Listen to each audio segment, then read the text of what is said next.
Our family has pledged to Myers Park Presbyterian ever since joining the church many years ago. And thankfully, over the years, we've had the opportunity to see where some of the church's gifts were being utilized and to take part in God's transforming work throughout the world. Our family's primary focus has been on poverty alleviation by volunteering here locally on the church's shelter team, in Greer Heights with Habitat for Humanity and Crossroads Corporation, with Loaves and Fishes and the Men's Shelter Uptown, and globally while serving on a World Vision mission team in El Salvador. Each of these experiences opened our eyes to the giving nature of our church and its disciples.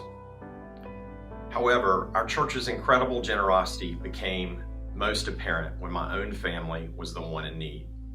After finding out that my late wife Carrie's lifelong battle with cystic fibrosis was going to necessitate a double lung transplant, the church served us and loved us during the most difficult time of our lives.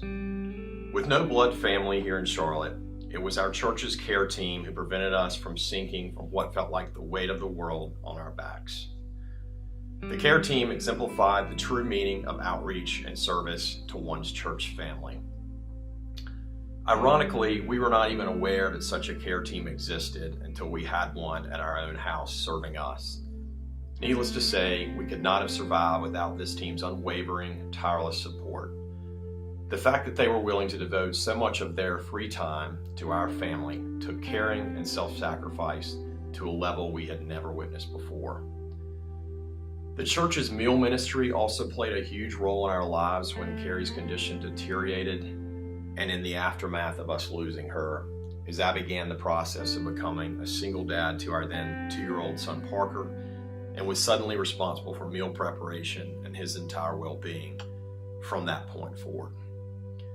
I would be remiss not to mention the steadfast support I received from my Stephen minister during this time. He was always there to listen and pray with me and for me.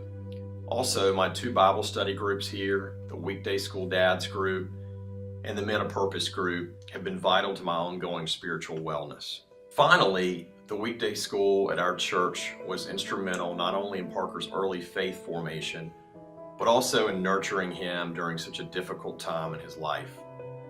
As a former weekday school parent and one of its current board members, I can attest to the fact that the staff and teachers do an amazing job of guiding and nurturing our youngest disciples.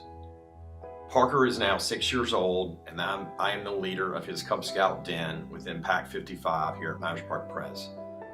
In that fellowship and in everything we do here at our church, we are reminded of God's grace in our lives and are even more committed to sharing our resources to further God's work that blesses so many others in this church and our community. By sharing your financial resources as our family will continue to do, you are directly participating in the life and ministry of Myers Park Pres. And who knows when it could be your neighbor, the person sitting beside you right now on the pew as you watch this video, or even your own family who encounters a situation of great duress in their life and our church steps in to surround those members with support. We all need support at critical points in our lives and are called by God to love and care for one another. When you look around you, whether that be here in the Queen City or in other parts of the world, you realize you are blessed beyond belief and equipped with resources that can enable you to transform people's lives. When doing so, remember that what we have and the life we live are gifts from God.